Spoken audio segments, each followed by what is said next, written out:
সেইগুলো সমস্ত কিছু নিয়ে সুন্দর করে রন্ধন করে প্রস্তুত করে প্রভুর সেবা লাগালেন। প্রভুর ভোগ রাগ হলো, প্রভুর সেবা হলো, বিশ্রাম হয়ে গেল। বিশ্রামের পরে আবার পথ চলতে থাকবে, তাই তো নাকি?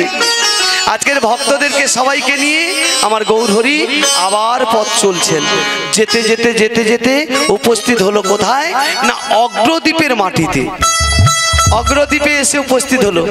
যখনই অগ্রদ্বীপে এসে গেল, মহাপ্রভু মনে মনে চিন্তা করলো, আমার রাধারানীর মানটা আমাকে রাখতে হবে। রাধারানী যে গোবিন্দকে, এই তার সখীকে যে কৃপা করেছে, দেখি আমার সেই ভক্ত কেমন সেবা করতে পারে। আজকে পরীক্ষা করার জন্য গোবিন্দকে ডাকছে, গোবিন্দ, এই গোবিন্দ, প্রভু আর পথ চলবো না গো, এখানেই বিশ্রাম করি এই অগ্রদ্বীপের মাটিতে। বেশ, আজকের গোবিন্দ প্রভু ভক্তদেরকে সবাইকে নিয়ে সেই অগ্রদ্বীপের মাটিতে থাকলো। ও মা, মহাপ্রভু এসেছে। এক ভক্ত জানতে পারলো, সে কে? সে অনেক ধনী ভক্ত। কিরকম জানেন? তার সে কি করে না, ওই যে কলা গাছ জানেন, কলা গাছ, ওই কলা গাছের যে ওই যে গাছগুলোকে ছাড়ালে মাঝখানে কি থাকে, কি নাম জানো তার? মোচা। সেই কলার মোচা ছাড়িয়ে আগে প্রভুর সেবায় লাগায়, তারপরে অবশিষ্ট যা থাকে বাজারে বিক্রি করে। এবারে ভাবুন তিনি কেমন ব্যক্তি। ওই কলার মোচা আর ওই কলার থোড়, এইগুলোই হচ্ছে তার বাজারে বেচাকিনি করা। সেই ভক্ত আর কেউ নয়, ভক্ত শ্রীধর। তিনি জানতে পারলেন প্রভু এসেছে, আমার গৌরহরি এসেছে, আমাকে যেতে হবে। কারণ প্রভু যে ওইগুলো যে প্রভু বড় ভালোবাসে, প্রভুর প্রিয়। আজকের সেই শ্রীধর যা কিছু ছিল নিয়ে প্রভুর সেবার জন্য ছুটে এলো। ওমা, ভক্তরা যখন সমস্ত ভক্তরা এক এক করে সমস্ত সামগ্রী এনে দিল, সুন্দর করে রন্ধন করলো। প্রভু মনে মনে চিন্তা করলে, এবারে গোবিন্দকে পরীক্ষা করব, দেখি আমার গোবিন্দ কেমন ভক্ত হয়েছে। সুন্দর করে রন্ধন করে আজকের কি করেছে, প্রভুর ভোগ রাগ হচ্ছে। আর সেই প্রভুর ভোগ রাগের সময় আমার সেই গোবিন্দ বসে বসে প্রভুর ভজন গাইছে আর বলছে, মিনতি রাখো হে গিরিধারিলা। প্রভু মিনতি রাখো হে গিরিধারিলা, মিনতি রাখো হে গিরিধারিলা, মিনতি দেখো হে গিরিধারিলা, মিনতি রাখো হে গিরিধারিলা।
সেবা হয়ে গেল প্রভুর।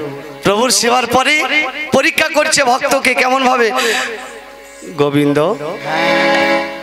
ও গোবিন্দ দাও। কি দেব প্রভু? গোবিন্দ বলছে কি দেব? কেন? তুমি যে আমাকে সেবা দিলে, সেবা আনতে।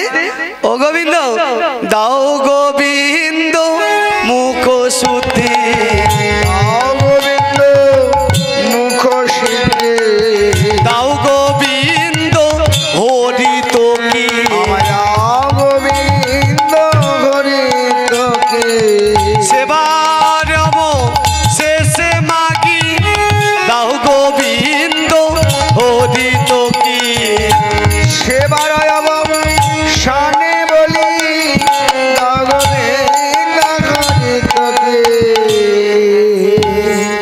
গোবিন্দ দাও হরিত কি দাও।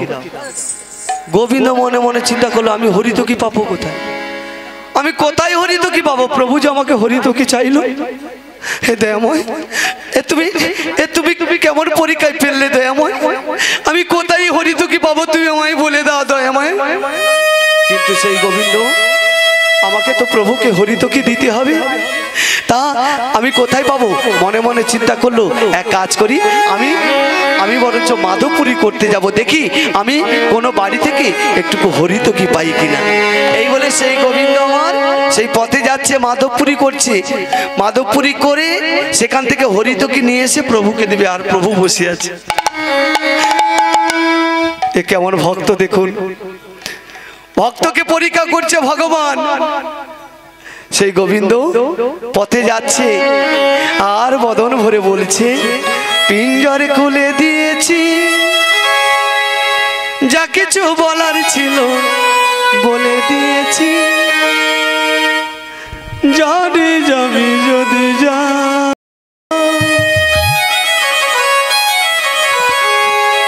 জানি যাবি যদি যা, পিঞ্জর খুলে দিয়েছে, যা কিছু বলার ছিল বলে দিয়েছে, যারে পাখি উড়ে যা, যারে পাখি উড়ে যা। পিঞ্জর খুলে দিয়েছি, যা কিছু বলার ছিল বলে দিয়েছি, যাহাতে যাবি যদি যা, যাহাতে যাবি যদি যা। পিঞ্জর খুলে দিয়েছে, যা কিছু বলার ছিল বলে দিয়েছে, যারে পাখি উড়ে যা, যারে পাখি উড়ে যা। যাহাতে শুনলে উড়ে যা, যাহাতে খাঁচা খুলে যা, যারে শুনে উড়ে যা, যারে খাঁচা ছেড়ে যা, যাহাতে শুনলে উড়ে যা, যাহাতে খাঁচা খুলে যা, যারে শুনে উড়ে যা, যারে খাঁচা ছেড়ে যা। জানি রে খাঁচার পাখি আপন হওয়ার নয়, জানি রে এ জীবনে ভালোবাসা নয়। পিঞ্জর খুলে দিয়েছে, যা কিছু বলার ছিল বলে দিয়েছে, যারে পাখি উড়ে যা, যারে পাখি উড়ে যা। যাদের হৃদয় ভেঙে যা, যাদের খাঁচা খুলে যা, যারে হৃদয় ভেঙে যা, যারে খাঁচা ছেড়ে যা। যাদের যাদের হৃদয় ভেঙে যা, যাদের খাঁচা খুলে যা, যারে হৃদয় ভেঙে যা, যারে খাঁচা ছেড়ে যা। জানি রে খাঁচার পাখি আপন হওয়ার নয়, জানি রে এ জীবনে ভালোবাসা নয়। পিঞ্জর খুলে দিয়েছে,